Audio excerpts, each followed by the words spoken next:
Well, hello. I'm so happy to be here. I know that we have met a few times before, but I'm excited about telling you about myself and what's changed over the last couple of years since we've seen each other, and tell you a little bit about myself. So I will just start from the beginning. I am born and raised in Texas, a small town in East Texas called Quitman. My mom was a school nurse. My dad was a sheriff. I grew up in a town of less than 1,000 people. And fast forward years, I met my husband, John. We've been married about 27 years now, 28 years almost. And we have three great kids that have grown up in Magnolia, graduated from high school. Two of them have graduated from college or in the workforce. And my son, Johnny, is in his last semester in Auburn. So we see the light at the end of the tunnel. So we're excited about that. So I've had a long, people ask me, why are you doing this? Why are you running for state representative? So I guess to explain the best way I can is, my life has been, especially in Magnolia, has been a lot about service. I served on the Magnolia ISD school board, and that's where I met you the first time. I've served on the Magnolia school board for the last 5.5 years. That was amazing for me to really understand public education like I've never been able to understand it before.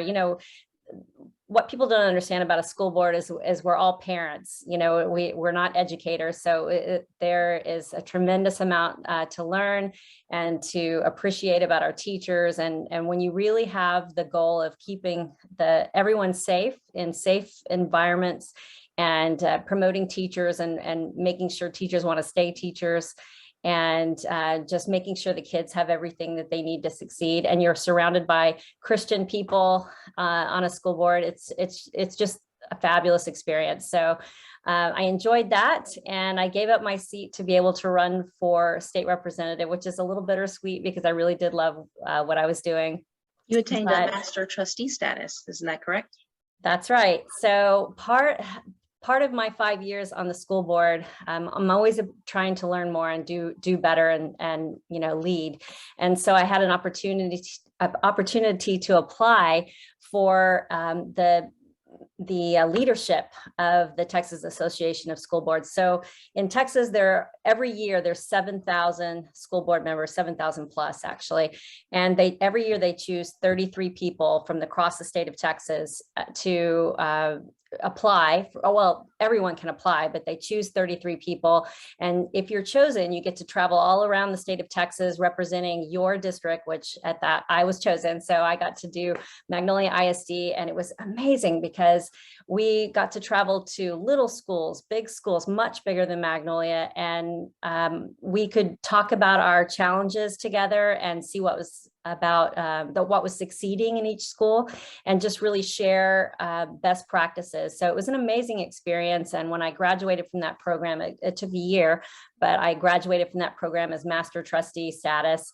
And I'll never forget that experience. It was fantastic. And so that's probably a little bit why it's a little bittersweet to give that up. But I just feel like I'm being called for a greater good. And I know that to be true now after I've been applying for this job for the last 7 months or so.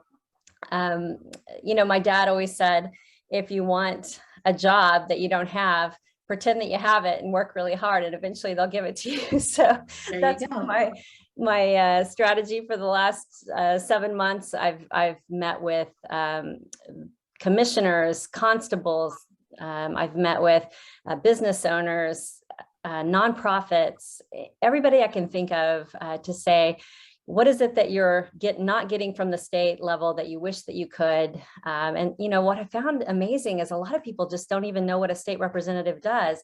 And our entire job is to represent the people. You go back to the Founding Fathers Day, the Founding Fathers back in the day, their vision of representative government is that someone from the community goes, finds out what the community wants and goes and votes on their behalf. And so my entire job is and will be, if the people elect me, is to represent well. And the only way to do that is to meet as many people as you can, find out what their challenges are in their own life. And what I'm finding is that most people, they just care about their family, their children, their businesses, and American values. And everybody wants to make sure that America and Texas stays on the right track. So I'm really excited about the process so far. It's been amazing, really. And just to find out what what the greatest challenge that they have. I'll give you an example. I would say probably 75% of the people I've met with, when I ask them that question, they always say, you have to help me with my property tax, because I've paid my home off and I'm still paying monthly every month in my bank account, just saving enough money so that I can pay my taxes, or else they'll take my house away. So that's a huge problem. And knowing my school board hat that I've worn for the last 5.5 years, I know that public schools are, most of their funding comes from property tax. So how do you fix that? How do you still have great schools? And how do you take the burden off the people? So I actually last week went to Austin to talk to people much smarter than I that have been working on this for a while, the Texas Public Policy Foundation, and they are chief economists and legal minds that have been it's interesting. They've been working on this situation for years. And last session for the legislature, they actually had some progress getting it through the Senate, but they didn't make much progress putting it through the House. So I told them, if and when the people put me in, I'm your person, because that is my number one issue. Right. So I just want to dive into that a little bit more on the education standpoint, because you do have a long career in education. And some of the big issues have been teacher salaries, curriculum, base curriculum, the CRT. What kind of initiatives are you wanting to put forward in the House which will address those topics? Well, first of all, the greatest thing is that the governor has already made sure that CRT will never be a part of Texas schools. That's the good news. That's number one. There's still work to be done by parents and by educators and everybody to keep a watchful eye to make sure that it never creeps in. But the greatest thing is that legislatively, it's already against the law to have anything in any school in Texas. So that's the great news on CRT. I think what public education needs, the biggest problem in the room, and I hear this from teachers all the time, and it's just really disheartening, is, teachers are kind of giving up. They have so many pressures. They just went through the pandemic where they had to revamp all of their learning onto online, and the learning curve of trying to get the kids up to speed on that, and the extra work that they had to put in, and working day and night, not to mention their normal worrying about their kids and their classroom and all their life challenges that are separate, just not even teaching, just in their normal life. So, I was talking to a teacher the other day that I really respect, and I asked her, what is it that we can do to make people want to be teachers? And she said, I'll tell you the truth. I always ask every year my students, my 5th grade students, what do you want to be when you grow up? And this was the very first year that not one of them said teacher. And that was really sad for her, because she's one of those teachers that's so dynamic that everybody always wants to raise their hand and say, me, I want to be a teacher. And so that's disheartening. It's disheartening for her. And I understand those challenges. And I've seen that on the school board for the last 5 years, especially the last 3. Teachers were having a hard time before all of that happened.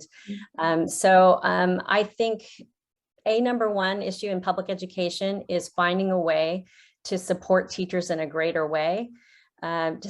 Whether that's finding out how to get them more pay, more appreciation. If any, there is a time that teachers should be appreciated, it's now. And I think especially since parents just came off of a whole year of homeschooling practically, they really appreciate what the teachers do. And I've been a long cheerleader and appreciation person for teachers for a while. So that's going to be my my main mission in public education. That's number one. And number two, I think schools need to have they have to have 4 steps. They have to have quality education. It's all about the quality, which is the offerings that they're giving to the students to make sure that they have everything that they need to succeed. And they need to have transparency. If we're going to fund public education without property tax, we have to make sure those dollars are being spent exactly as they should be. So transparency for financially, and also transparency for curriculum, making an even better and greater effort to keep parents informed on exactly what their kids are learning. I think that that's really important. And I think that now I can brag about Magnolia ISD. I know that this next part, respect for the parents. I think that that is key. You've seen on the news lately where other school districts around the United States are being really disrespectful to parents, or calling them names for wanting to be an advocate for their child. And that will never happen here, and it shouldn't happen anywhere in the state of Texas. So I will make sure that I'm actually putting forth a parent's bill of rights right now. I'm preparing for that. So again, I'm so proud to be from this area where we don't have those issues, but I know it exists in the state of Texas. So I'm going to make sure that there's the quality of the education is there, the transparency, so the parents know what their kids are being taught, and make sure that they're being respected and have a voice and have a seat at the table for their kids' education, because that's so important. On funding for schools, typically the school on the property tax bill, schools take up the largest portion, but it's because that's their primary method of funding. So what methods of funding do you believe that can be utilized at the federal and state level that would hopefully provide the same level to allow them to give quality education while helping the taxpayer? Sure. Well, the answer that I have heard that's the best so far, and believe me, I'm digging into this as fast as I can, because I know how important public education side of it is. They still have to have their money, but there has to be a better way than on the backs of the property tax. So the Texas Public Policy Foundation had a great way forward, and I'm really believing that this might be the first step forward.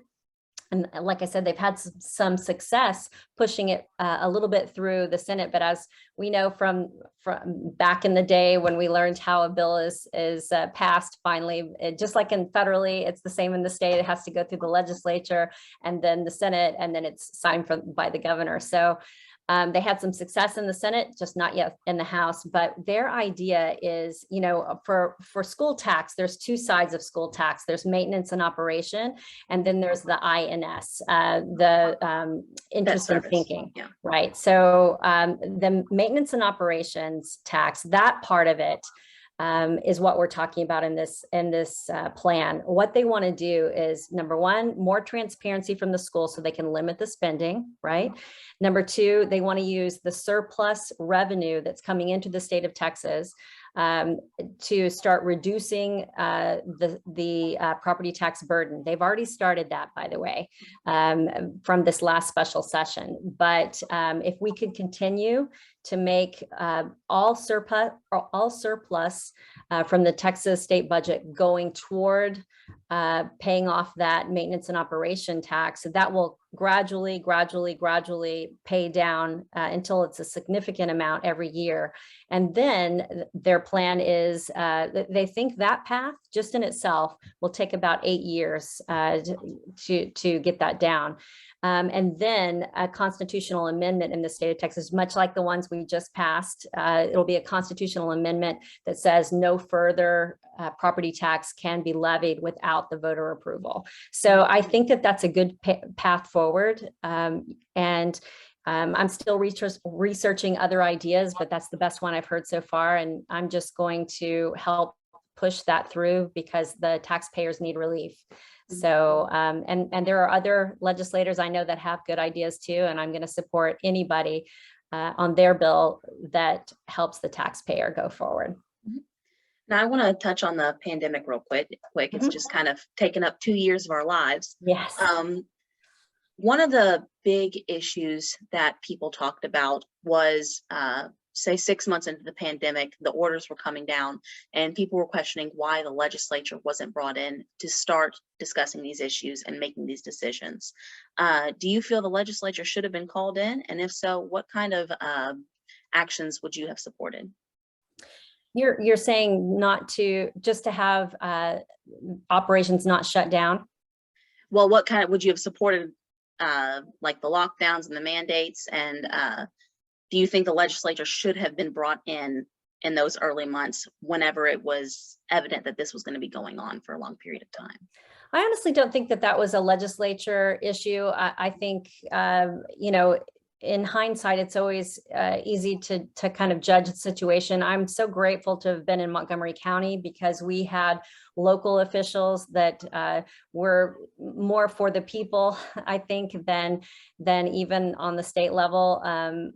I think that we should have never been shut down. I don't believe in that was good for anyone's economy. I don't think it was for mental health. It was a good idea. I don't think it was a good idea at all. So I don't believe that the legislature would have had the strength to add to that in any way. I think that it probably, I think in hindsight, going forward, I don't think that that's ever going to happen again, just because everyone realizes that it was not the right thing in Texas to do. And I will definitely get behind that. I do not want to see that ever happen again. I think we are strong with our liberties in Texas, and there shouldn't be any shutdowns at all for us in the future. People's livelihoods were at stake. So I want to talk about another part of, you've made it kind of a big cornerstone of your campaign, and that's being present, being responsive to the taxpayers. What issues do you see right now with the current responsiveness to the taxpayers and their involvement in these matters? And how exactly would you increase that and be open to the taxpayers? Yeah, I think being present is so important. And the reason I keep saying that is I think service is important and leadership is important, and showing people that you're here is important. You know, over the last 10 years, let's say, I have been in the community serving. I'm president of the Rotary Club. We do all kinds of service for the community. We are combating human trafficking. We put a handicap swing in the Unity Park. We do all kinds of projects every year in the Rotary Club. So I'm present there. I'm present at the Chamber of Commerce. I'm a board member at the Greater Magnolia Chamber of Commerce. And our job, the job that I volunteered for at the Chamber of Commerce, is to go. It's kind of it was kind of perfect for this move in here. They asked me last year, would you be our government affairs chair? And I said, sure. I don't know what that means, but yes, I will do it.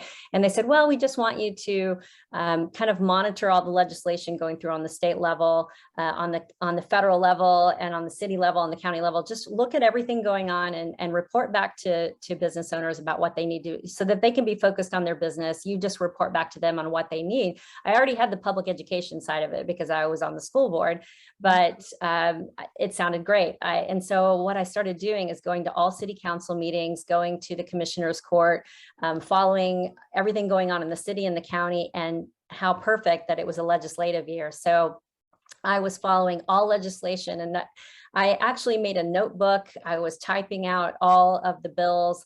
I couldn't believe how many bills come forward, you know, in a legislative session, and a lot of them are repeats from different parts of the state. And what was so fascinating and encouraging to me as a future legislator is, not only are you, as a legislator, when you're putting forward a bill, it's so important to get it to the finish line, because it's not just your area that you're helping with that bill, it's the entire state of Texas.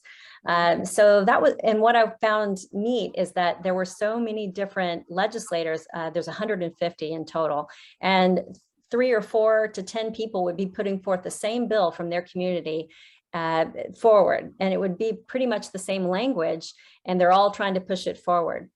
So that means it's even a greater need than just your community. This is how you can help the state of Texas. So anyway, I became kind of a legislative junkie over the next 3 or 4 months. I would stay up all hours of the night watching video broadcasts of the special committees and the legislative floor. And then I took my job very seriously. I would present my book this big to all of the business owners in the area. But it was kind of a neat prep for this job, because I was able to go to the commissioner in Montgomery County, and I would ask that question on the state level: is there anything that you're not getting that you wish that you had? And he said, yeah, Montgomery County needs a sound ordinance. We've been trying to get that for the last 6 years. And I said, what's a sound ordinance? And so, he told me the story, if somebody's blasting their music at 2 o'clock in the morning and you call the police, there's nothing they can do about enforcing that, because there's not a law about it. So I said, oh, that comes from the legislature. I get it.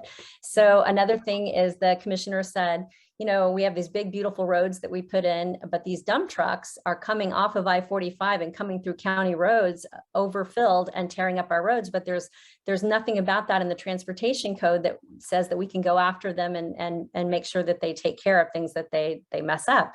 And so he said, well, we've been trying for years to have that put through the legislature, and we finally gave it to Steve Toth, who is the representative in the Woodlands, and he carried it. So I made that my mission to watch that bill all the way through and all the committees. And when it didn't go through, I was so disappointed in the end. So that's another thing, another check mark that I am going to take care of when I get there. You have never seen a harder worker. I will get these things done for the county. Those are just a couple of examples. So another thing is, you've got law enforcement, border, and the Second Amendment. Those are the 3 big topics everyone talks about in the legislature. Montgomery County, the Commissioner's Court passed an ordinance which made it a sanctuary county for the Second Amendment. How would you further these efforts in strengthening the support of law enforcement, the border, and maintaining the Second Amendment? Yeah, so I don't know if I told you this before, but my dad was the sheriff, and he's been in law enforcement his whole life when he was alive. So the Second Amendment has always been very important to our family. So very, very strong supporter of the Second Amendment. I think back to our founding fathers, it was their wish for us to escape tyranny, and also to protect your home and your business. That's the reason for the Second Amendment. So I fully support the Second Amendment, and I will do all that I need to do to make sure that those rights are protected, and whatever that looks like. I think Texas has a pretty good hold on it. We can hold the line pretty well on our Second Amendment, but you can imagine I'm going to be a super strong supporter. Going to the border, I honestly think next to property tax, that is the most important issue. I'll tell you, I was talking with I've only been to the border once, and I haven't been lately. So I ended up calling someone that's in Del Rio, right on the border. And we talked for a while about that. And she said, in my area of Del Rio, she grew up there. She said, it's so sad, because in our area, there used to be playgrounds and schools and all of that. And everything is just kind of like a camp, a makeshift camp set up for people that need to be sent back over the border. And there's so much crime going on that, the residents aren't safe. Human trafficking is a huge issue. And we don't even have to worry about the drug cartel anymore, because they can find more money in human trafficking than they can in drugs. So I think the United States as a whole is counting on us to get this right. And if we can't get it on the federal level, we have to protect our border on the state level. So I was encouraged the other night when I was listening to the candidates for governor, and also our Governor Abbott. Everyone is laser focused on that. So I find that encouraging. And in the legislature, I will do everything I can to let me just tell you one thing she told me about that.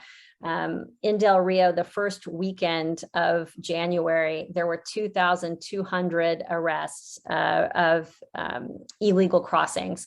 That just in a weekend, 2,200, if you can think of those numbers, that's incredible. And it's every single day. And on that weekend, they stopped 7 big trucks full of people being smuggled over. So it's incredible, the scope of the project, of the problem, but it has to be addressed. So that I think, I'll give you another example of why that's important here. We say we're far away from the border. Why does that matter? When I was talking with Constable Rowdy Hayden about this, he was telling me, his officers, when they pull over someone in the state of Texas, you can have constitutional carry for a weapon. But when he pulls over someone, New Year's Eve, people were shooting guns in the air. Well, when you pull someone over, they don't have a driver's license. You can't even prove they're from the state of Texas. It's illegal to have a firearm if you're not a resident. So all of those things stem from border control. So it's imperative that we give our people our officers at the border the support they need to arrest, detain, and deport, and just secure the border. I think that that's very, very important. So I will be very focused on that. Another thing I want to talk about is term limits. You've spoken that you are in favor of term limits. Yeah. So I want you to talk about that and explain what kind of term limits you are in favor of and why you favor them. Sure. Well, back to, I'm a big fan of the founding fathers, and I've read a lot of books about that. And I really believe that when the founding fathers created this nation, they had in mind that that a representative government, they would go and serve their community, represent their community, and then after they've served their time, go back home and be a part of the community that you have created. That's what they had envisioned. And the problem is, especially in Congress, that's a federal issue, but in Congress, you have congressional people that have been there years and years and years. And the problem with that is, lobbyists come in and, they have the voice rather than the people, because they're supporting these congressional people that just stay forever. And, why wouldn't there be a term limit on a congressional member when our president of the United States has a term limit? It just doesn't make sense. So, there's a few groups that I have been following closely that are really working to change term limits. And so Texas term limits is one of them. And I'm actually a board member for the state of Texas for term limits, because I believe the only way that you can impose term limits, there's only 2 ways. Number one, the Congress has to vote on it and make that law. Well, they're probably not going to do that. So the other way is the state legislatures in every state can vote to have a constitutional convention, and for just that purpose of imposing term limits. And I don't remember how many states they have so far that have signed on that. They need 2/3 of the states to be able to do that. I think that they're over halfway there. So that's why I signed the pledge for term limits, because when I get in the legislature, I will sign that and make sure that Texas is signed in on that, because I think it's important. I think for our country's freedom, we have to have representatives that work for the people. Mm-hmm. So what kind of term limits would you think? 2 terms, or should they take an off year and then they can run again? Where do you stand? I think 2 terms. I mean, our president of the United States has 2 terms. Why wouldn't the Congress be that way? Why wouldn't legislature be that way? I will be so thrilled to serve the people of House District 3 in the legislature, but I don't want to stay there forever. I want people to step up and serve. It's one of our greatest things that we can do as Americans, is be able to, number one, vote. That's a huge benefit. And number 2 is be a part of the process. And I think if you step up and put yourself out there and serve, it'll encourage other people to step up. I really can't believe the statistic, but when I found out in the state of Texas, in the state legislature, out of 150 legislators, there are only 38 women. right? And out of those women, there are 7 Republicans.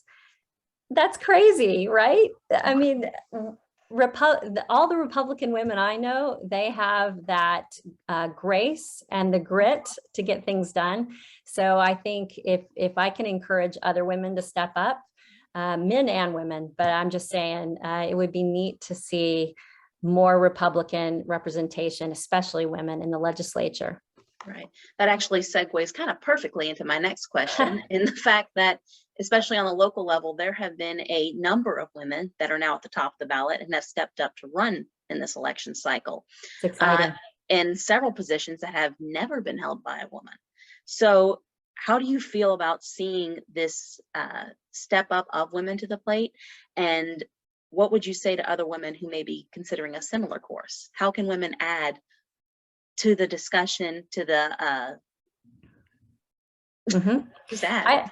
I have nothing against men at all. I have some fantastic men in my life, but I'm so encouraged to see so many strong women stepping up. It's scary to put yourself out there like that for men or women, honestly. But it's so exciting. This is my first, other than running for the school board, this is my first major election, especially on the state level, to ever do. So it's been really neat to be going through this election with other candidates for judge and for county judge and, other state legislature people that I've been working with. It's incredible to see the courage that it takes to step up and say your views. And especially it's encouraging for me to see women doing it. It makes me really proud. And what I would say to future women is it's possible, you can do it. I was really surprised and encouraged of how much encouragement that I've received from the get-go. And, I got some advice a while back that said, stay true to yourself. You can only be who you are, and be respectful, and put God in front of you, and lead with that, and everything else has fallen into place. So I would encourage other men and women to do the same. Is there anything else you would like to say to the voters, or about your candidacy or the office? I would just like to say, if I haven't had a chance to meet you yet, I can't wait to do that. I want to be your representative. I have pledged to have office hours that are in the evening, sometimes in the daytime, because a lot of people work all day. You want to talk to me directly. I will have office hours in all different parts of the county so that you can talk directly to me. I have pledged that. I mean it. I want your counsel on how you want me to vote in the legislature, because the whole job is that I represent you. I just want you to know I am a Christian. I'm a mom, a wife. Those are my greatest gifts, I think, and I will represent you so well if you give me the chance. Early voting is starting February the 14th, and it goes through March 1st. And I'm telling you, if you put me in this office on March 1st, March 2nd, I am continuing to run with the ball. All right. Thank you very much, Ms. McDonald, for taking this time today to speak with me. It's my pleasure. Thank you so much. It's so nice to see you again, and I hope to see you really soon.